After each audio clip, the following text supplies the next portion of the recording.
one. Guess what? This is 2OF Entertainment. Welcome to the Lost Dollar Business Club, where we talk about business, and not just business. We talk about what makes businesses go up and what makes businesses go down. If you're interested in businesses, this is where it is. We talk about the global economy. We talk about global politics. We talk about everything and anything business related that affects your life on a global scale as well as a local scale. And don't miss after the show, Lost and Found.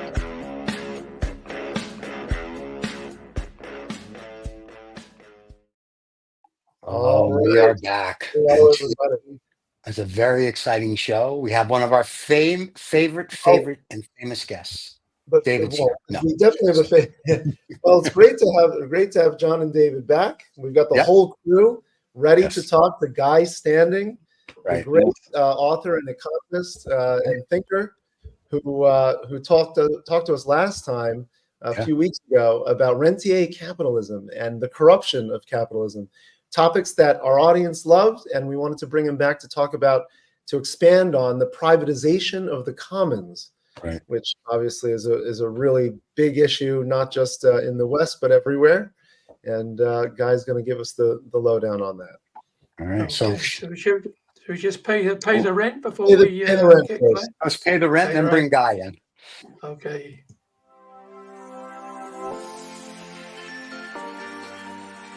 Get the freedom and the flexibility of remote work in the lucrative tech industry. Bend your life around the world. Bandicoot is the premier course and community for thriving in a remote tech career. Join the revolution today.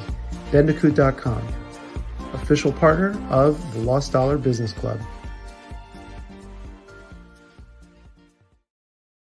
Very nice. Hey, David, do you have the studio? Do you have a studio audience with you again today, like we did on No Snobs or Knobs? So when Guy comes in, they can clap. No, not at the moment. No, but he did some amazing work on that advertisement. Well done, David. Well done. All right, well, you deserve it, Michael. You deserve it. You deserve a break today at McDonald's. Okay, let's bring Guy in because nobody cares what we have to say. They want to listen to Guy. So let's bring him in. Guy, welcome back. We're excited to have you. Welcome. And we're going to sit here and look pretty and let you just do your thing. By the way, though, everybody, I think, bought the book. Can't Happen Here. I know David and I did. Loved it. I sat down one afternoon and read the whole thing while I was having a cigar. Loved the book. It was a great book. Eerie book. It's a great book. Eerie. It's becoming more and more relevant every day. It truly is the Trump handbook. That's what I call it. It's the Trump playbook. Absolutely. Yeah. Some of the speeches in that book could come from Trump. It's just absolutely incredible. The analogy. He was actually able to read it. Do you think Mr. Trump has actually read a book? Well, that's a debatable issue. We could discuss that, but I doubt it, David, because the man doesn't seem to have any resemblance to truth. I see that he described January 6th, 2021, when 5 people were killed, as a day of love, love. I heard that this morning. Yeah. Incredible. I mean, a man who's standing for president of the United States that has the remotest resemblance to knowledge of the English language, or let alone truth, is frightening. Really frightening. But he only uses the best words, which is important to know. But the problem with that's going to be is, unfortunately, Miss Harris is playing ostrich, and because she's playing ostrich, Trump is going to win. So I hate to tell everybody, but it looks like the orange man's going to be president, people. So there's nothing you're going to do about it because the Democrats are playing ostrich. Things before they need to be called. I'm calling it. Trump's going to to be president. We got to suck up to him now. So yeah. Well, as I say, I've already ordered my brown shirt. That's coming in from Amazon. They're going to be sold out within a week. There you go. So dramatic. All right, well, Guy, we've got something that's affected. It was related to Brexit, and it's related to what's happening in the United States, which is the privatization of the commons, and you call it, even in the Corruption of Capitalism book, the plunder of the commons. So, give us your thoughts on. Give us first of all the background around what you mean by the plunder of the commons, and how this has kind of happened progressively without anybody really noticing until it's almost too late.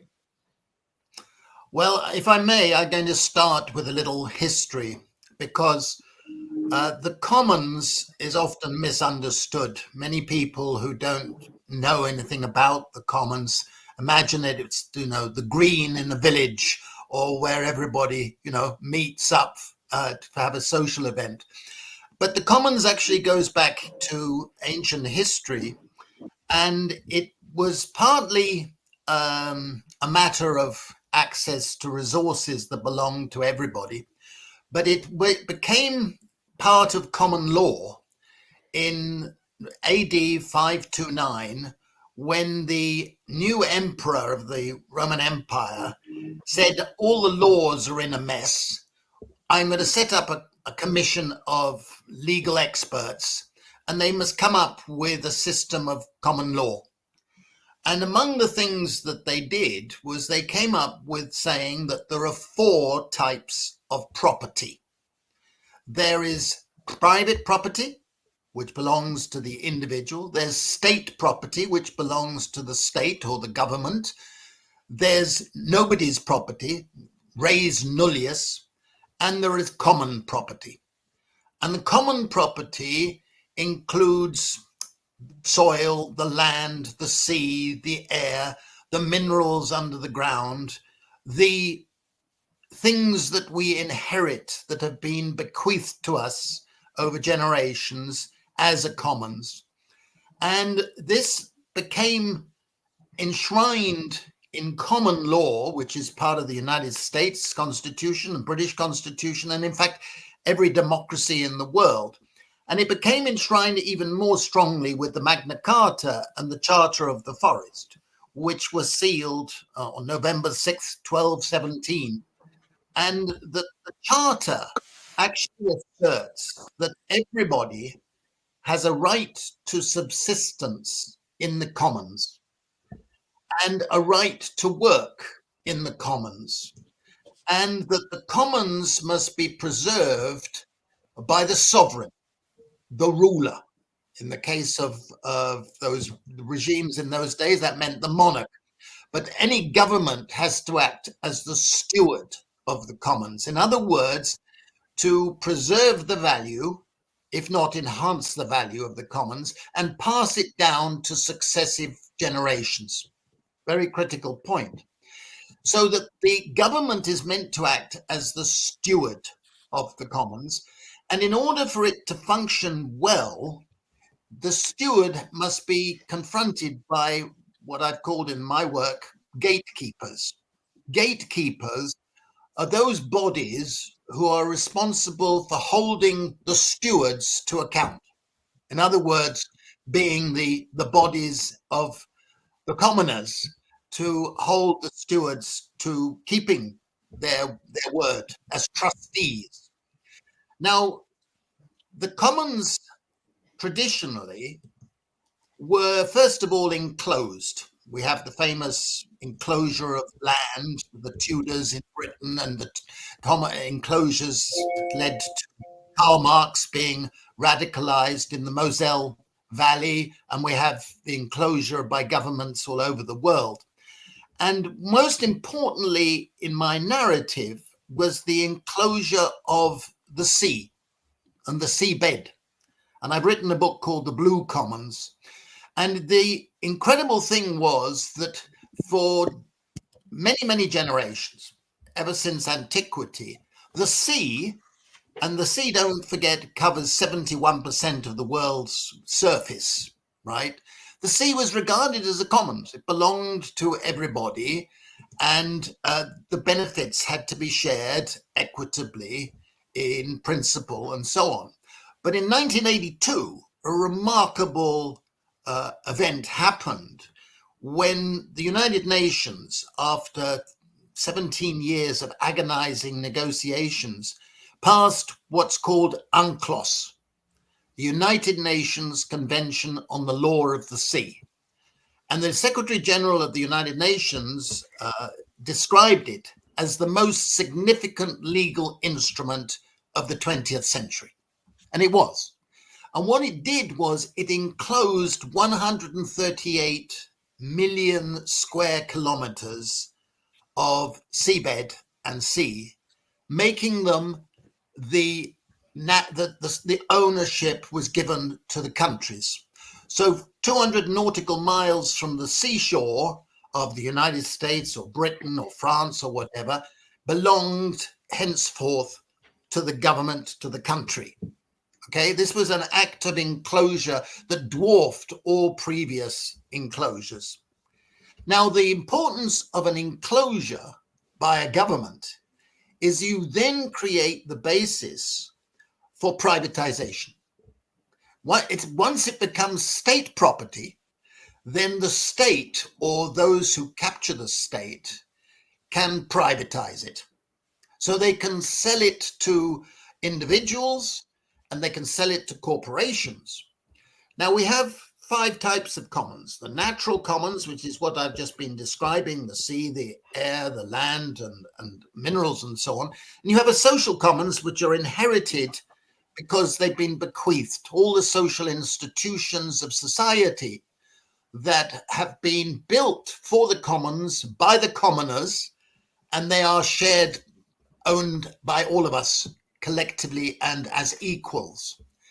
And you have the cultural commons, all the institutions of our culture and the arts and so on. And you have the civil commons, the legal frameworks, which are part of our common law system. And then you have the education or intellectual commons. Education and the institutions of education have been handed down to us, or should have been handed down to us, as commons. The original universities were set up by commoners back in the 11th and 12th centuries, the great Bologna and Oxford and Paris and so on. They belonged to the commoners. But sadly, all of these things have been enclosed by governments, privatized, and then most significantly have been commodified. In other words, once you privatize something, then it can be bought and sold and exchanged and merged and the rest of it. And that's where rentier capitalism comes in, because finance powerfully has been enabling to buy up things that were part of our commons and systematically turning them into private property for making huge rentier incomes above what would be in a free market. So you have this process of enclosure, privatization, commodification, and financialization, which is where we are today. And this process has dispossessed us, the commoners, of our birthright, if you like.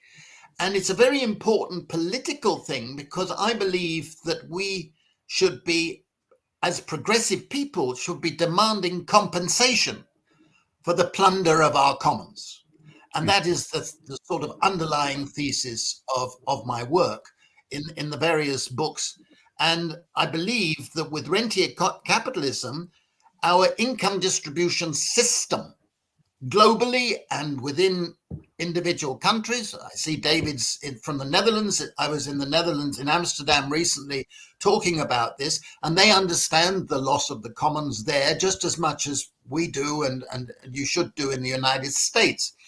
And it's a political problem, because rentier capitalism has taken what were the commons and turned them into a source of vast revenue for the plutocracy and the elite, who are sucking out, extracting revenue from what were our commons, while we, the commoners, and in particular the Precariat, the group I've been writing about, which is probably my most famous book, the Precariat has been losing and losing and losing.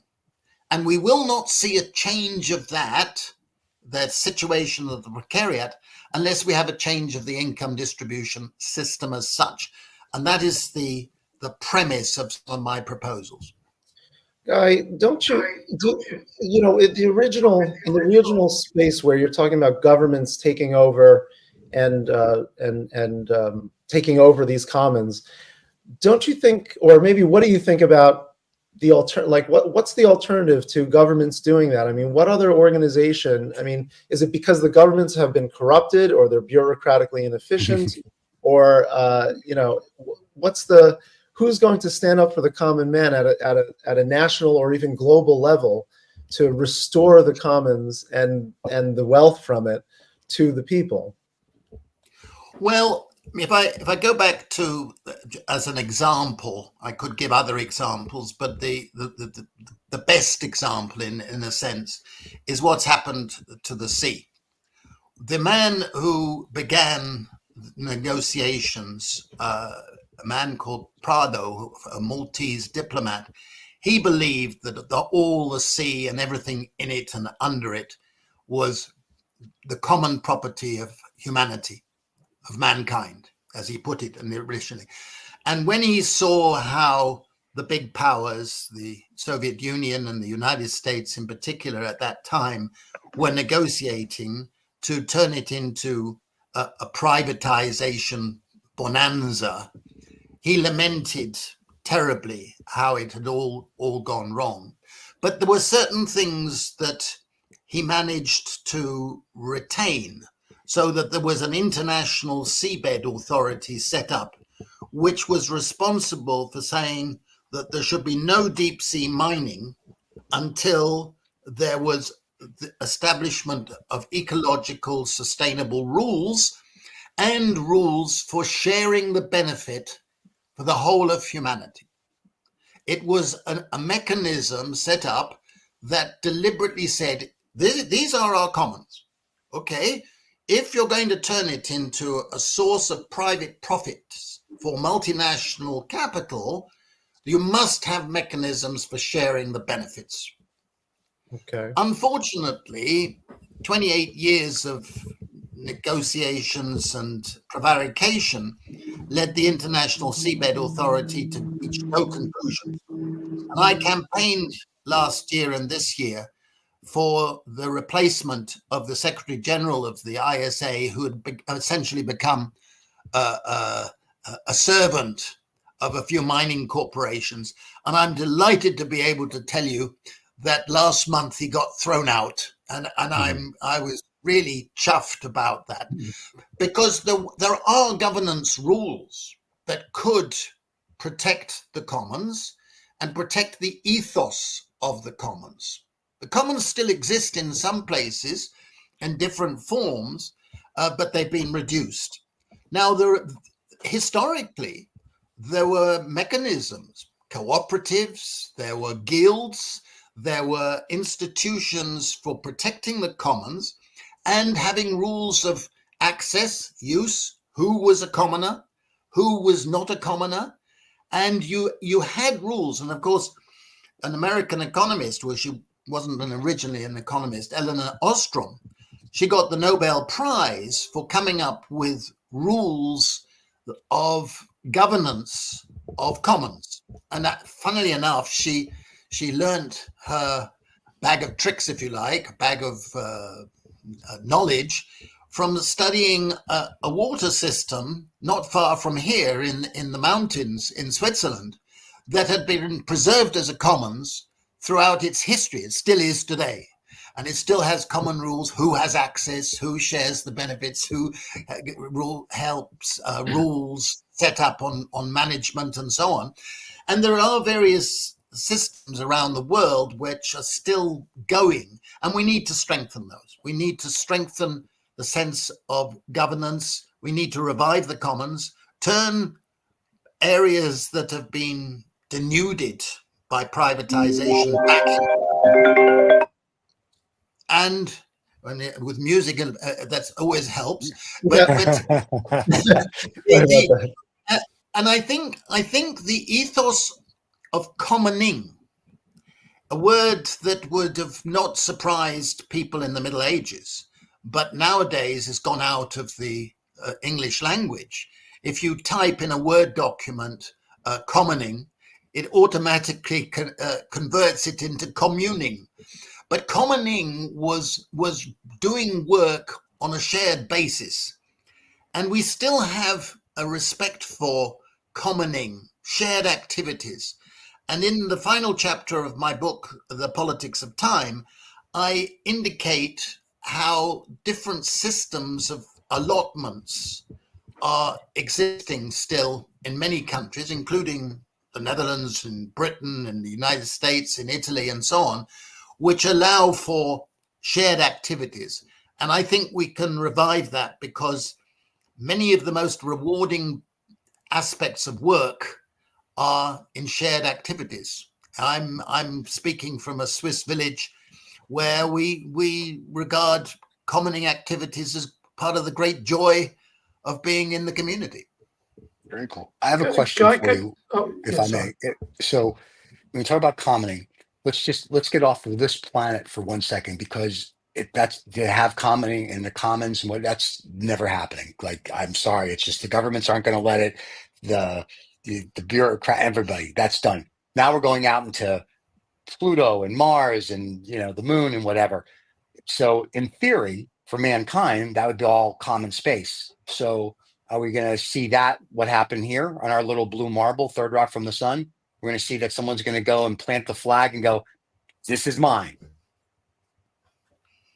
Well, I didn't mean to say what I'm about to say, Stephen, but Okay. when my book on the Blue Commons came out, one of the wealthiest Americans wrote to me and said how he liked the book and the rest of it. And he's a multi-billionaire. And he said, Guy, now would you please write a book about the commons in outer space? And Oh, wow. I wrote back to him, and his name is Mark Benioff, who's the chief executive of Salesforce. And Mark, the thought of doing that is just one degree too far. I'm much too grounded. in the sea is already a big adventure. I mean, I don't agree with your premise, though, Stephen. I do believe that a lot of people understand the commons when you talk about them. Okay, I've spoken to numerous audiences, and to start with, quite often commons, what the hell are they? Puzzlement. But once you elaborate and they say, yeah, of course. And very quickly, you find that there's common ground, if you like, to coin a phrase, common ground among people of very different class backgrounds. Right. You get your middle class salaried people who say, yes, we need a commons. We need the commons because that unites society, that gives a sense of social solidarity. It has ecological implications. It draws us back to a sense of reproduction. People can understand that from various backgrounds. For the precariat, people who are facing a life of chronic insecurity, the commons traditionally was what was called the poor's overcoat. Okay. It provided a system of informal social protection where people could, in extremis, survive and build something approaching a dignified life. And I believe that progressive politics lost its soul in the early 20th century when you had pro-capitalist political movements wanting everything to be privatized, and you had the social democrats, the socialists, and the communists all thinking that everything should be run by the state. Right. So that what were the commons and the commoning was squeezed out. Neither side of that political divide gave a damn about what happened to the commons. I think that was a terrible historical mistake. Guy, can I just ask you, can I go back to this thing about the sea, right? So let's say, I mean, how do you envisage that? I mean, is there going to be a central bank, for instance, that would collect all the money from all the wealth which is in the oceans, and that would be distributed to everybody? I mean, it sounds very, very kumbaya, but I mean, how would that actually work? How do you envisage that it could work? Okay, thank you very much for that question. Because if you look at the books, the final chapters try to give the answer to that question. Okay, well, unfortunately, I haven't read the book, so no. I'm not knocking it. I'm saying it's a good question. The thing is that we have a situation where we can envisage setting up commons, what I call commons capital funds, where you put levies on those who are gaining from taking and making profits from various type of commons, or that are depleting our commons by their practices, so that you could build a commons fund. Now, as it happens, we have a model. We have a model which is the Norwegian, which is essentially a sovereign wealth fund. The Norwegians were very wise when they discovered North Sea oil, and Britain discovered North Sea oil, whereas Britain privatized it and handed it over to multinationals, knocked down prices. And today, ironically, it's owned mainly by Chinese state corporations, ironically. The Norwegians said, we keep ownership of our oil. It is a national asset. And we will charge companies a rent, and we will put the royalties into a fund that builds up. Okay, so they basically have a levy on their oil, but you don't need to do it just with oil. You could do it with any commons resource that's being depleted or used. Another model is the Alaska Permanent Fund, which was set up in 1976 by a sort of maverick Republican governor who joined our association later. Jay Hammond, his name was, and he set this fund up. He said the Alaskan oil belongs to all Alaskans. And if the corporations are going to be making profit, then they're going to have to pay the royalty into this fund. And as we build the fund up, we pay out everybody a dividend from the fund. Now, you can do that with all sorts of things. And I've talked about the commons in Korea, where they really understand the commons, because Korea was set up on the basis of commons back in BC 3334, incredibly. Anyhow, in Korea, they have various communities where they've taken the resources that are part of the commons and produced from those resources, but the profits go into the fund. And as the funds build up, they invest in sustainable investments, ecological investments, and as the fund grows up, paying out dividends. There's one beautiful example, which is done with sea cucumbers. Sea cucumbers, which is a delicacy in China, and therefore sells at very high prices. So they do commoning, collecting all the sea cucumbers each year in one island, and all the profits from selling the sea cucumbers go into this fund and then are distributed as a basic income to every resident of the island. It's a model that you can expand on, and I believe, for example, that we should have a carbon tax.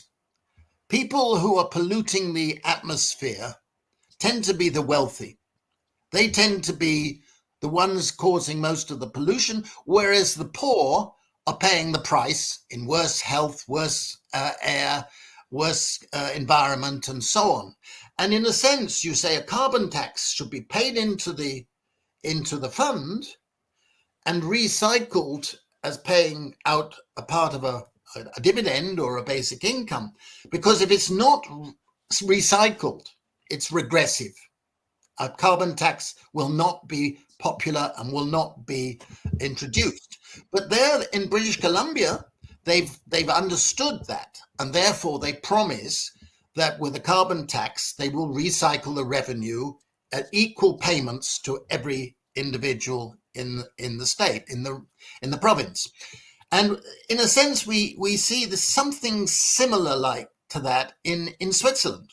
We all pay a carbon tax, but we get a rebate which is equal, and therefore it is progressive. It reduces inequality, but it's taxing something that we should be wanting to reduce. And again, to go back to Stephen's point, this isn't utopian, idealistic, something that you couldn't imagine being done. What is stopping us, Stephen, is politics. And I agree with that. Movement. We need a movement for the commons. And I believe that as the precariat, as a class, grows, that movement is growing as well. And there's a lot of energy out there. And if we're having any sense of optimism about the future, then I think a commons politics is going to be the way forward, rather than a laborist politics of the old social democrats, the Democrats in the United States, the Labour parties. That's why David, speaking from Netherlands, he's seen the social democrats almost wiped out because they're not addressing what sort of future we need. Yeah, well, everybody, Europe in general, seems to be going to the right. So as much as you're could maybe be considered to be quite a left-wing point of view about the cooperative, which I really love. I find it incredibly exciting and for me a very obvious way to move forward. It would seem that message is totally ignored or drowned out by this very for example, in the US by the Make America Great Again movements, or in Holland by the right-wing Dutch.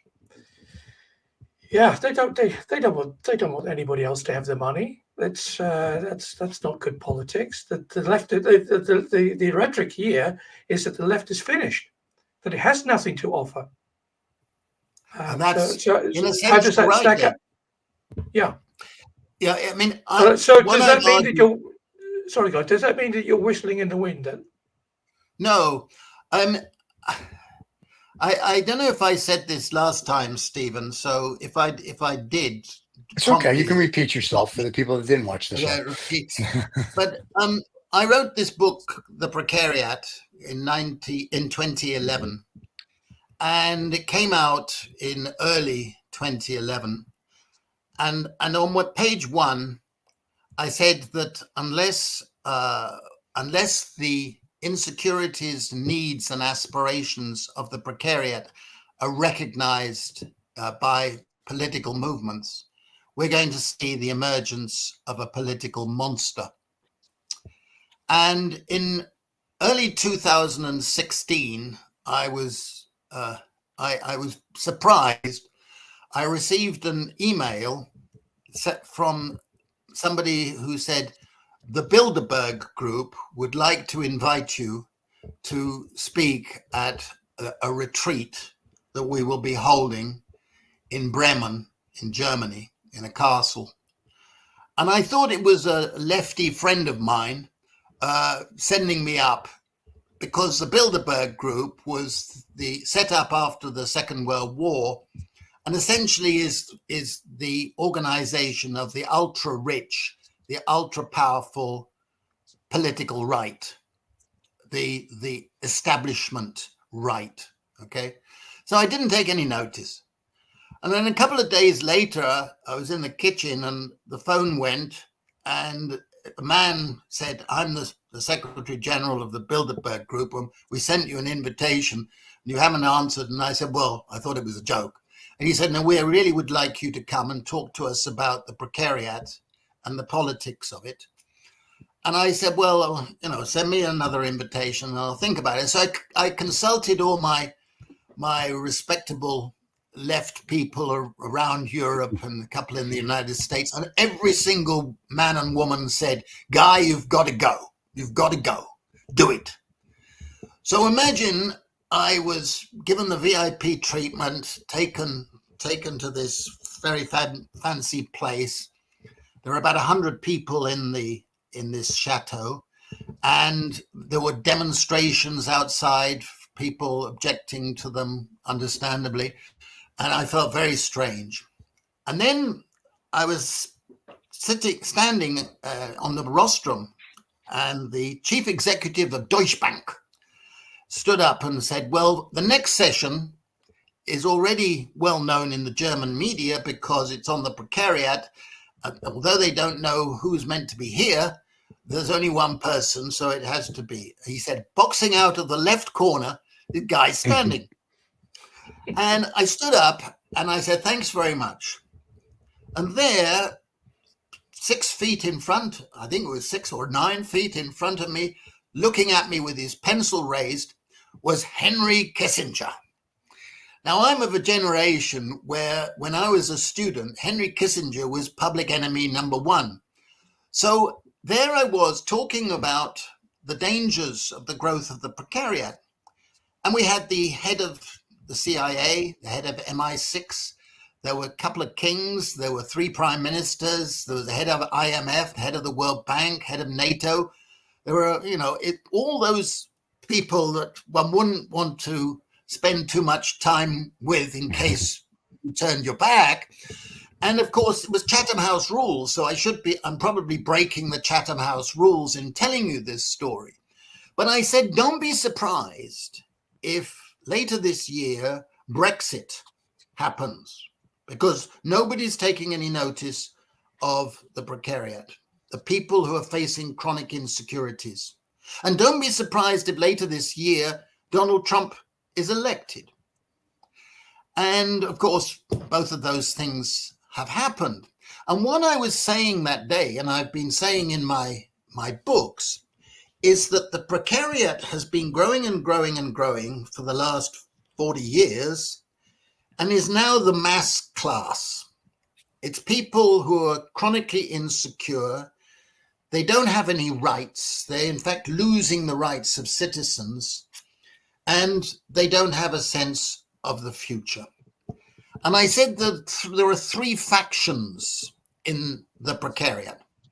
The first faction I call the atavists. The atavists are people who feel that the past was better than their present. They are people who were belonging to old working class communities, old working class families. They don't have a lot of formal education, but they feel that yesterday was better than today. These people will support neo-fascist populists like the Donald Trumps, like the Nigel Farages, like Wilders in the Netherlands, like Meloni in Italy, Marine Le Pen, etc. Orban, people like that. They are dangerous. My book is called The New Dangerous Class. The second group I call the nostalgics. These are people who feel they don't have a home anywhere. They're the migrants, they're the refugees, they're the minorities. They feel that they don't have a past, a present, or a future. They won't support neo-fascist populists, but they keep their heads down. Every now and then it gets too much and you see days of rage and so on. I remember I was speaking in Stockholm once and there was huge outbreak by the migrant communities because the pressures get too much. The third group I call the progressives. These are the young who are going to university. Their parents, their teachers say, go to university, you will have a future, you will have a career. And they know they've bought a lottery ticket. And they come out of universities these days with a lot of debt, mostly, and realizing that they didn't get the right lottery ticket. Now, this group won't support neo-fascist populists either. And they have been looking for a new progressive politics. A progressive politics that says a future is coming. A promise of a future. Now, the left historically have always thrived only when they have offered an alternative future to the present. Now, you, David, sitting in the Netherlands, you will know very well that's not what the so-called left in the Netherlands has been doing recently. I have often come to the Netherlands, and it's not being offered in Britain. It's not being offered by Kamala Harris or the doddering old Biden in the United States. And we are in a vacuum, in an interregnum, if you like, where with Gramscian thoughts, the old is dying, but the new is not ready to be born. We're in that period where there's a lot of discontent. And the bad news is that, of course, the activist part have been huge. But the good news is this: they're getting older. They're passing through the system, whereas the progressive part of the Precariat is growing by the day. It's growing by the day. Yesterday, I was doing interviews in Spain, where my latest book has just come out in Spanish. And there is fantastic energy among the young, educated in places like Spain. It's a matter of how long it takes before it becomes a powerful class-based movement with sufficient agendas, sufficient components, that it will be a coherent political force. But I believe it's coming pretty quickly. Historically, the same thing happened when the proletariat was growing in the 19th and 20th centuries. To start with, people said, yeah, but they're all over the place and they've got no coherence. It took decades, but we need it much faster because things are so much faster today. But I believe that there's a hell of a lot of progressive energy out there, and it's a matter of harnessing it and saying to the young, have backbone, have courage, take it on. Well, So why did they? Why did they not vote for Why did they vote for Brexit? Because it would appear that, yeah, exactly. They just didn't bother. No. The point. Yes, a very good question, David. I agree with that one question, and I've written about it. What happened in 2016 is actually the British were offered a choice. They were offered a choice of Brexit, going out with sovereignty and all that, led by Michael Gove and obnoxious Boris Johnson, against a coalition led by David Cameron, who was proposing a continuation of the austerity era he and his friend George Osborne had introduced. George Osborne, incidentally, was at that Bilderberg group meeting. Basically, you had a choice of two negatives. You had terrible options. You weren't being given a decent option, and many people just didn't vote. But I totally agree with your opinion. Do you think that Cameron was very arrogant about it? He thought, well, nobody's that stupid. He was.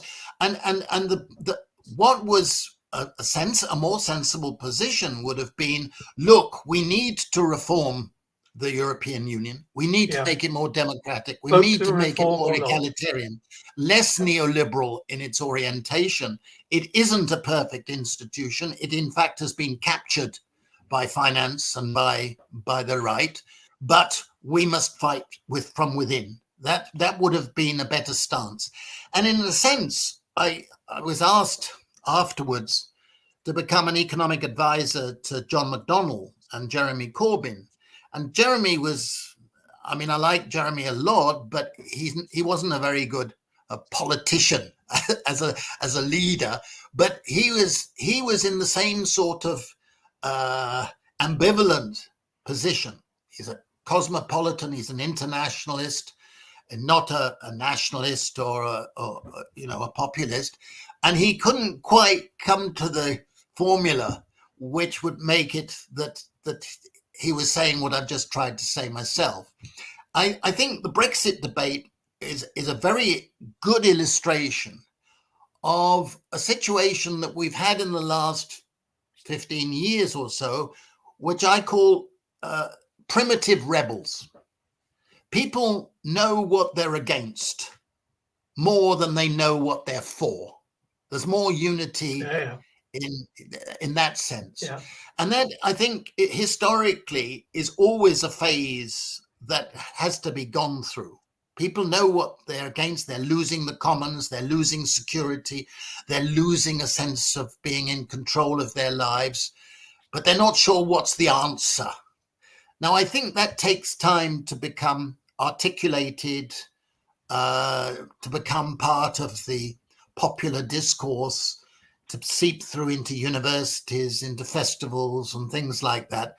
But I think it's coming. And that's where my optimism, if you like, stems from. This sort of energy out there, which is a mixture of anger, a mixture of desperation, and the beginnings of a sense of wanting an ecological future, wanting a more egalitarian future, which I think is an exciting set of developments.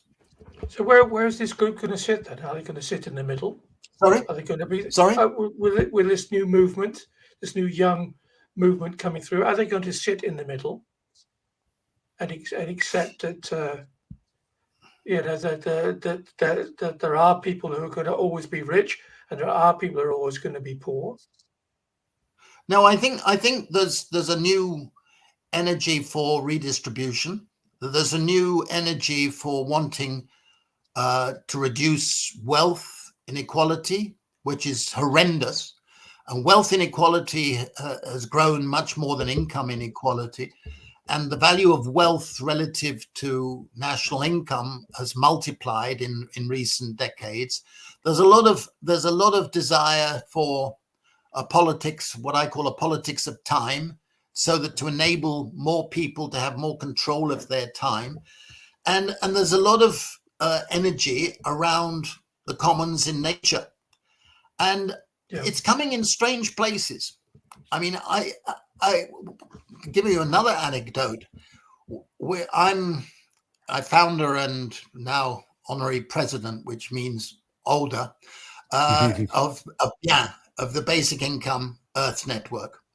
And we have international congresses in various places in the world. And in 2016, we held our congress in Seoul.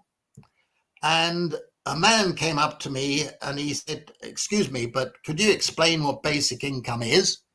He asked me all the standard questions about it. And he said, "I like it. I agree with it. I'm going to stand for governor of my province on basic income." And I said, "Well, that's great. What's your name?" You know, it really was that sort of conversation.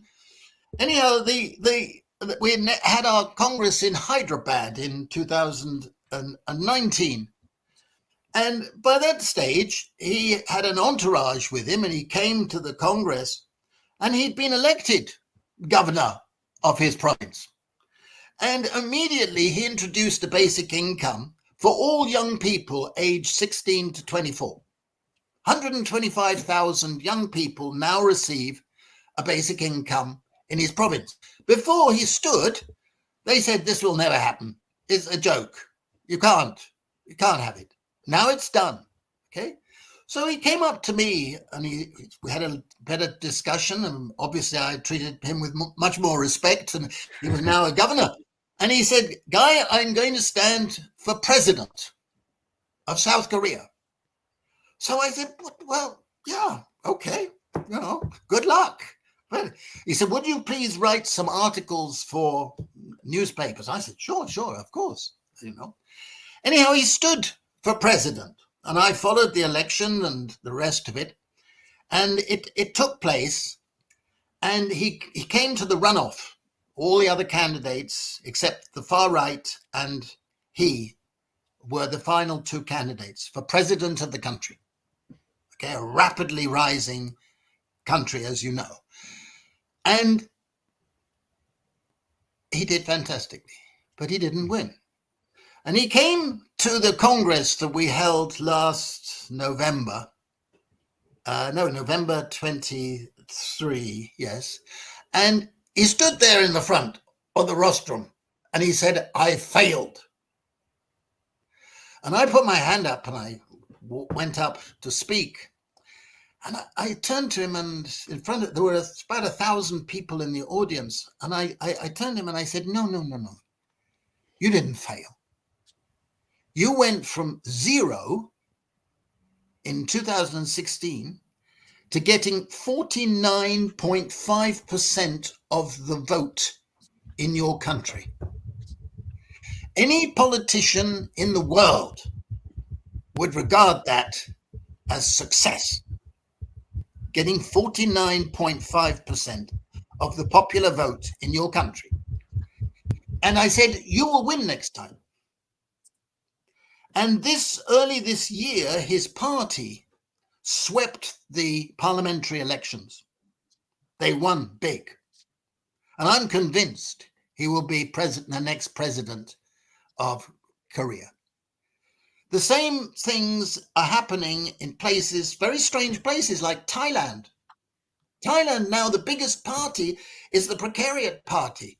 They're so popular that the king and the far right banned it, even though they've got 132 members of parliament. So when I met them in Bangkok a couple of months ago, I said, well, the next thing you're going to have to do is change your name and be the same, but with a changed name. And they'll have to keep banning you because you have the popular vote. You have the popular support. You have the streets. Now, this sort of thing, if you'd said to me, David, 5 years ago, what I just described would happen, I would say, I can keep dreaming, but these are realities. These are realities. We are in a period where we could have a very dark night. If Trump is re-elected, if Farage comes in, if Wilders, etc., we could go to another era of fascism, authoritarianism, support for genocide and domicide in the Middle East and elsewhere. We could be for a terrifying period of fascism. We all know that. That's why we're talking to each other, because we are frightened by that. We are frightened by it. And there's a 50-50 chance, I suspect, that we could have another dark period. But we must nurture a new progressive vision of a future, and then let the people who have got the charisma and the energy to take that forward. And I think there's a good chance of that too. So let me ask you this question, because let's say out of the 8 billion people on the planet, we've got 1 billion people who are, no worries. Everything is good. They hang out with the Illuminati, the lizard people, and however you want to look at it. You got 7 billion people who are your precarious, if you will, that worry. And you've got under the precarious, you have a lower precarious, which is like they can't afford healthcare and food and everything else, right? So so my question then becomes, at some point, it becomes like France back when Marie Antoinette was like, let them eat cake. They're going to get a little tired of it. And at some point, if things don't change, whether it happens tomorrow or it happens over 100 years, when 7 billion people want to take a picnic, you're not stopping them. So, I think the leaders and the wealthy don't see it that way. They see it, they're under our control. They'll do what they say, but I don't think they read history books. And I don't think, to your point, unfortunately, the kids today are going to do anything. They're just too busy with their face and their phones. The 5 or 6 that want to be activists, that's not going to help. So I think it's going to get worse before it gets better. I don't see like there's a silver line for the planet, if you will, because no one's really trying to do anything. I mean, you are, other people are, but as a whole, Norway's sovereign wealth fund does not give back to the Norwegians. That I know because I have a friend who's there and we talk about it all the time. Alaskan sovereign wealth fund. Alaska is the only state in the United States that actually has its own sovereign wealth fund. They give back a check to the residents every year. But Norway doesn't. Norway's at the $1.7 trillion. They see nothing of that.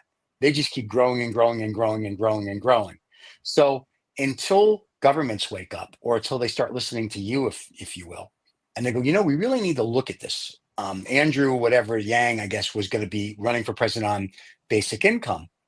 Okay, an interesting thing. Americans like, oh, it's not communism. It's like we just get people lifted up. But it seems that people don't want to lift them up. It sounds good. They all like it, and they'll all go, to a charity and write a check. But when it comes to reality of it, nobody really wants to lift anybody up. That's what it seems, And when I travel the world, I travel in a high circle, and they don't really care about the poor people. And I'm always shocked by that, because I'm like, without these people you consider poor, you don't have what you have, because at some point, the pitchforks come out. And I don't know if anybody's really looking at it in that respect. That's just that simple. So I don't know. You're the expert. I'm not. No, I mean, that's making valid concerns. And in my Corruption of Capitalism book, I begin by saying that one of the things I've noticed is that some of the wealthiest people in the world fear the pitchforks. I don't know if that's what you're alluding to. They fear that the people could suddenly rise up against them. But let me begin by correcting you or giving my version of what's happening in Norway. The Norwegian fund is now one of the biggest funds in the world after the Chinese fund. And since its inception and since its use in investments and in the distribution of the profits, inequality has dramatically reduced in Norway. Norway today has the lowest inequality in the whole of Europe. Okay? And it has been done through careful use of the growing wealth of its fund. Not only by that, but essentially that. So that every decile of income earner below the top has been doing better than any other decile, equivalent decile in the rest of Europe. That is a remarkable achievement for a small country. It is a fantastically successful thing. I would make further improvements. I mentioned in my book several improvements on it, but I think it's a fantastic instrument that it has been. It's ecological. It's been against spending investment on weapons and polluting things. So it's been a really big success. The second thing is, actually, I believe that there's a lot of openness, even in the United States, to basic income. And it coming from some very strange places. There are more than 100 experiments going on at this moment in the United States. There are more than 50 mayors of major cities in the United States who have signed up to wanting to introduce a basic income in their city. There are more experiments of different kinds with people who've single parents, there are artists, there are ex-convicts, there are various experiments going on in addition to major things. And one of the funny things is that some of the wealthiest people in the country, who are not stupid but realize that things have to change, are beginning to put in substantial amounts of money to support experiments. Sam Altman, who was also at that meeting in 2016, and I had a discussion with him on basic income, he's put $40 million into funding experiments on basic income in the United States. Chris Hughes, who was a co-founder of Facebook, co-founder with Mark Zuckerberg, he got fed up with all that. He took his billion and is now spending his whole resource base on funding basic income pilots in Africa and elsewhere, where we're seeing others. We're going to be having a summit, apparently, in San Francisco in early next year. They were going to have it this month, but then they thought that they focus on the election. Surprise, surprise. But they're going to have a summit where a lot of the people in Silicon Valley are being invited to discuss it. Okay. Now, of course, some of the far right, the libertarians of the far right, they're hostile to it. But there's a hell of a lot of energy out there about wanting to support it. And we shouldn't be cynical. I'm not saying you're cynical or any of us are cynical in this discussion, but we must not be cynical and thinking because it's not been done in the past, it can't be done in the future. You know, they've always said that. They've always said that about any progressive idea. And I think that we are in a phase where we're seeing a lot of experiment. We've just finished a pilot in Wales, which the government of Wales introduced. And I'm immensely proud of the fact that the Prime Minister of Wales, he'd come to one of my lectures years ago, and he said, when I become leader, I'm going to introduce a basic income in Wales. So he did it. And for 2 years, everybody leaving an orphanage or a care home received a basic income each month for 2 years. It enabled them to become adults, become citizens, not feel chronically insecure and depressed and so on. It gave them a platform. And it's just concluded, and it's a fantastic thing. We've got one going in Barcelona and various other places. So it's a time of experimentation, but it is a bubbling time. And that I think is exciting. And I think that's great. I just hope the revolution doesn't come before it gets to run its course. I just think people are getting fed up globally. Absolutely.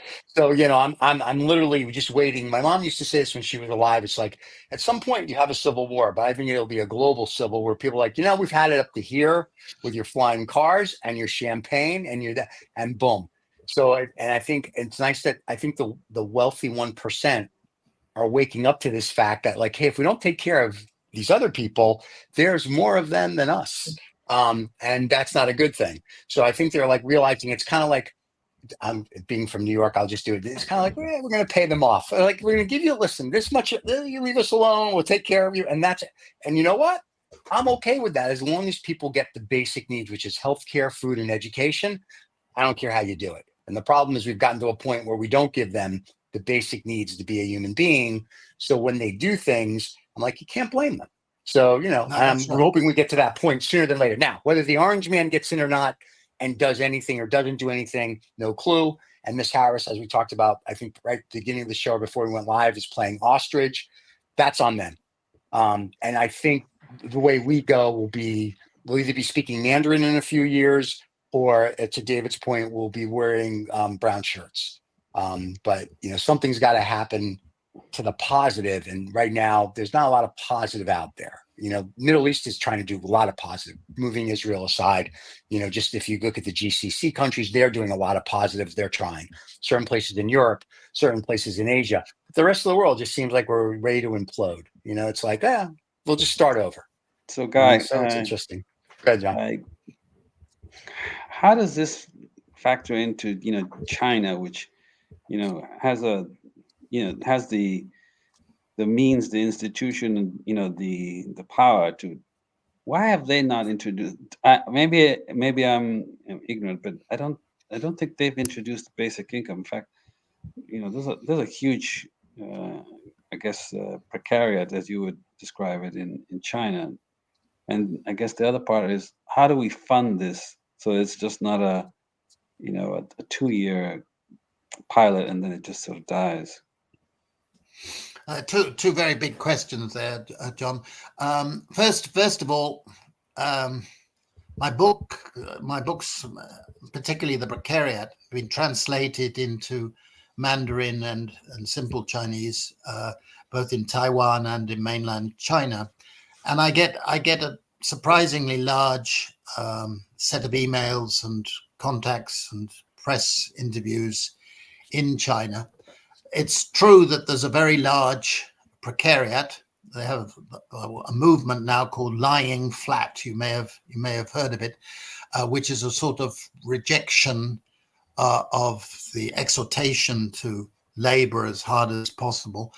And there is a lot of discontent about inequality.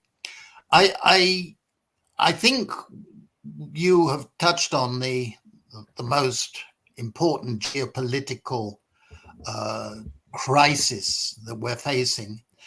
I mean, in the analogous period of the 1920s and 1930s, when we had a declining rentier state, essentially Western Europe, and a rising rentier state, which was the United States, you had a period in which the declining rentier state turned to fascism.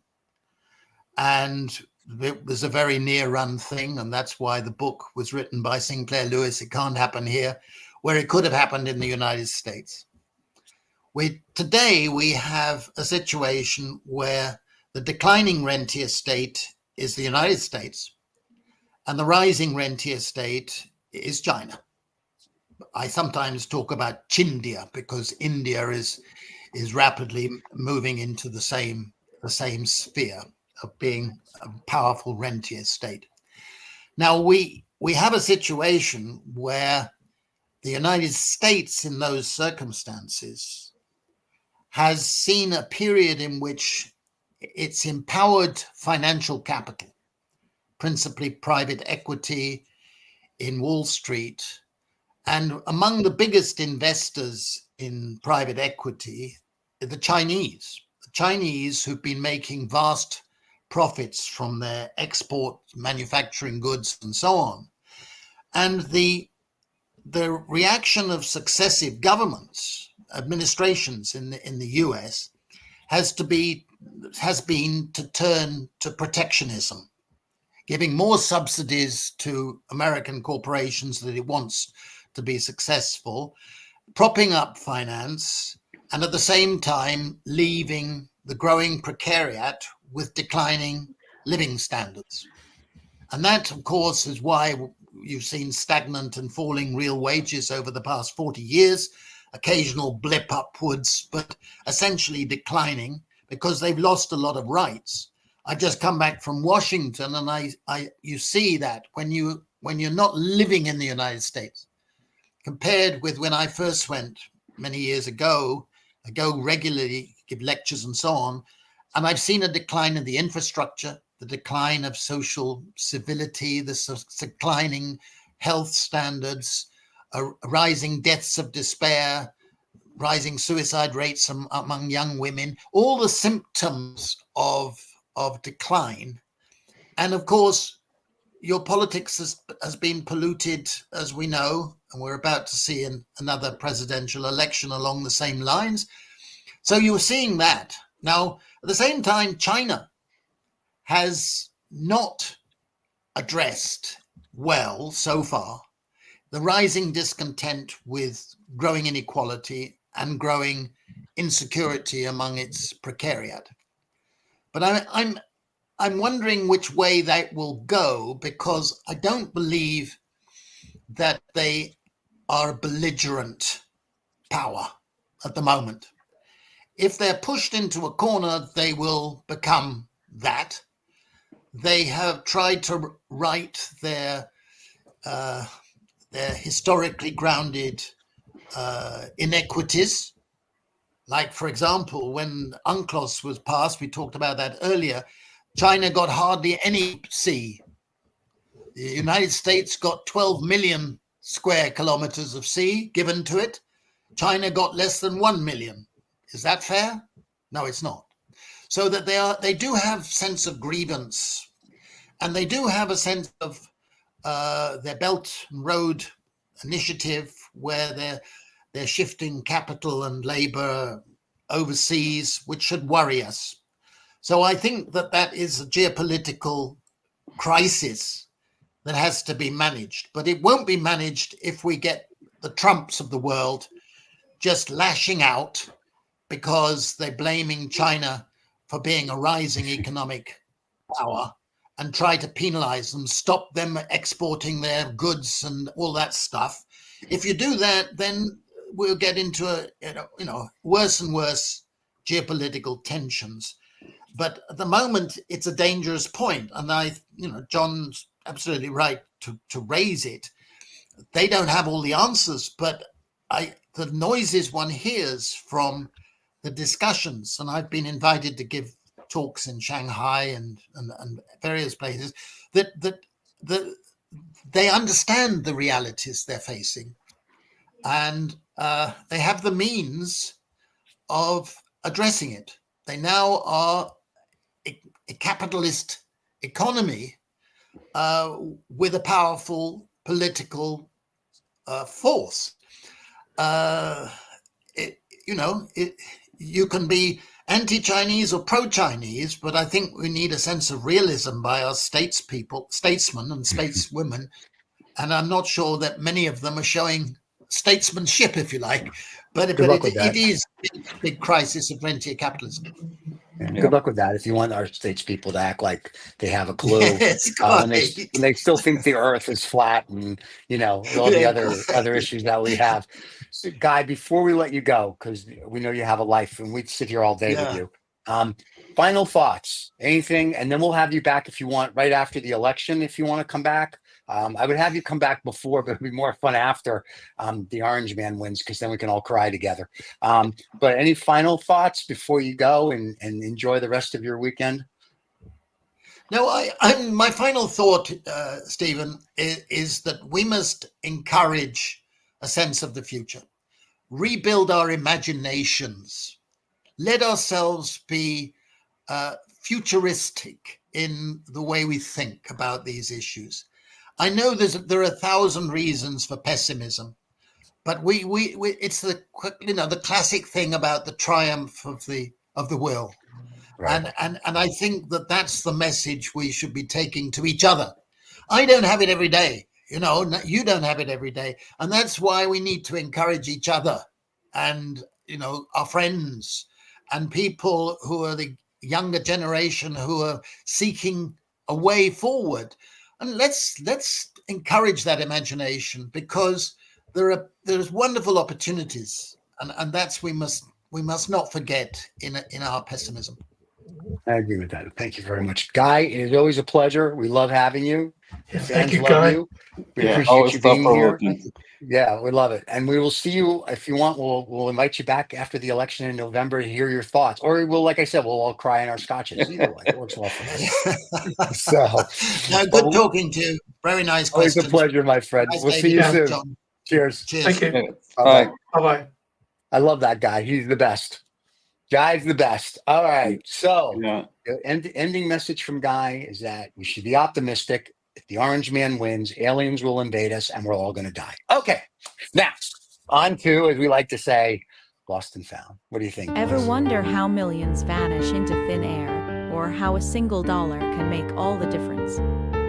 Join us on Lost and Found, where we dive into the wild world of financial mysteries. From misplaced fortunes to unexpected windfalls, we unravel the stories of people, companies, organizations, and even governments who've lost and found millions. Lost and Found, because every dollar has a story. Before we start Lost and Found, I just want to thank our fans that actually did type stuff. We have one fan all the time, watches all the live shows. So Dawn, thank you. Number two, some of you might wonder what happened to Michael. He took too much Viagra and he had to go to, and that was it. No, Michael had a family emergency during the show, and Michael had to leave. So just FYI, that's why Michael kind of tapped out in the middle of the show. So I didn't want anybody to try to figure out what was going on there. So there you go. But other than that, you're stuck with the three of us. So John, we haven't seen you for a fortnight. Why don't you tell us what you have in the Lost and Found file? Okay, so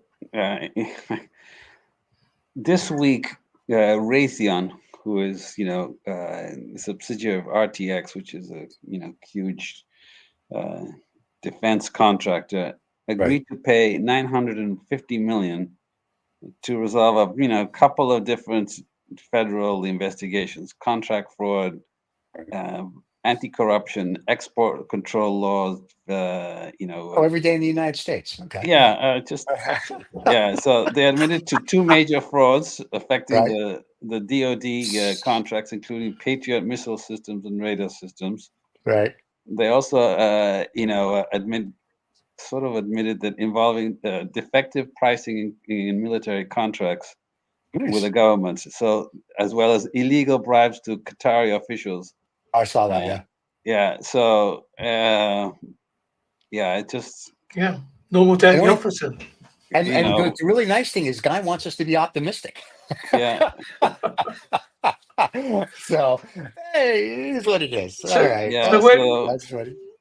So is that a lost dollar for them or a found dollar for the? Lost found, though, John. What do you think? Well, I don't know. I suddenly nearly $1 billion worth of fines for them. Obviously, they're comfortable paying it because they probably charge it right back to the government in another contract. Next week's bill. Toilet, 950 million. So found money for Raytheon then. Okay, I love it. That's great. Well, here's something I thought, and it's too bad Michael's not here for this one, but I thought this was funny. John's going to love this. Tesla's Optimus robots were operated remotely at last week's CyberCab event. There's a whole article in Bloomberg. It was on October 14th. It talks about how Tesla used humans to remotely control his robots because they didn't technically work. And I just think Tesla, I know Donald Trump loves Elon, but it's like the biggest Ponzi scam in the world. I'm sorry. There's nothing positive. Now, SpaceX, I'm impressed with that they have that little rocket that goes up and down. But the rest of the stuff, not so much. So I just wonder, whether or not you just thought, I'll just do it and no one will notice, or he just didn't care. He probably doesn't care. Didn't care to get caught out. No, because Donald Trump is going to have him be like a business czar now, and they're going to just governmentize everything. They're going to take all the companies over, and Elon's going to run them all. So there you go. Yeah. Well, so there goes America. Anyway, some South African guy is going to be one of our czars now. We got that going for us. Here comes apartheid. Okay. David? Okay. Yeah, well, this is mine. Of course, we're going to have a picture. There you go. Lost and found. Human urine. Say that 3 times fast. Human urine can be used as eco-friendly crop fertilizer. Yeah, but if you store this stuff for a year, and then you use it on the land, then it's actually a lot better for the land than traditional fertilizers. Well, I'm going to buy a farm on it. Yeah, so for me, I mean, everybody has to have a wee, so surely that's going to be a found dollar. That is a short. If nothing else, that is a short. Everybody's got to have a wee. I love it. Love it. Yeah. I mean, years ago, of course, urine was a commodity, and you'd leave a bucket outside your house, and the man would come along and take it away, and use it in tanneries and stuff like that. So, I'm waiting for the guy. I mean, we used to have a milkman come in the morning. Now we have the urine man who comes to take my sample every day, and you could have a sample. You wish you could have a sample every day. Drop a euro in your Here's what I find fascinating. It says urine is composed, which you kind of already knew, 95% water, in my case, scotch, same thing, with remaining 5% of aminium compound, making it a source of something or other, nutrients, bioavailable nutrients. Thank you for plant growth. I think that's really cool. So theoretically, you could pee in a bottle, and a year later, pour it on your plants. Look at what we've saved the planet once again. Yeah. It's definitely a found urine dollar. Found something. I was gonna add. I know Michael Collins is coming in November. I think next week, sorry fans, is just us. But I think Michael Collins is going to be the first Friday in November. So that'll be an interesting show. Our Michael will hopefully be back and everything is okay with his family. And if not, then he'll take less Viagra next time. And that's it. And I always have and Guy will be back. I will have him back after the election to give us his thoughts, because I think that'll be fascinating. Shout out to Dawn, because she's put in the comments. Port potties already do that here. They put it on our farms. So nice. Where's that?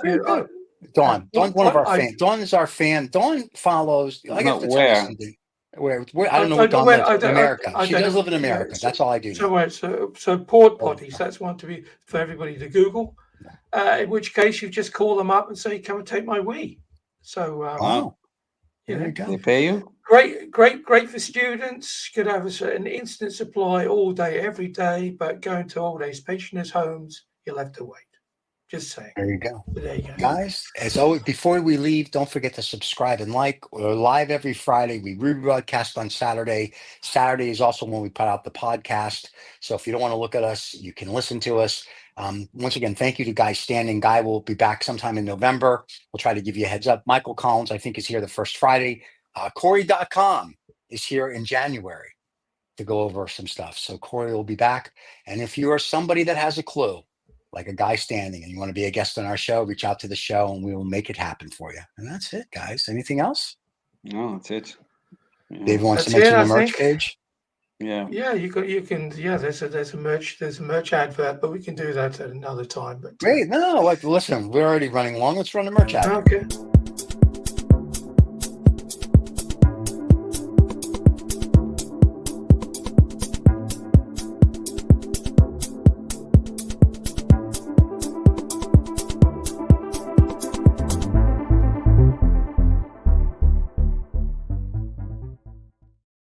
And there you go. There's our merch advert. And Very now, nice.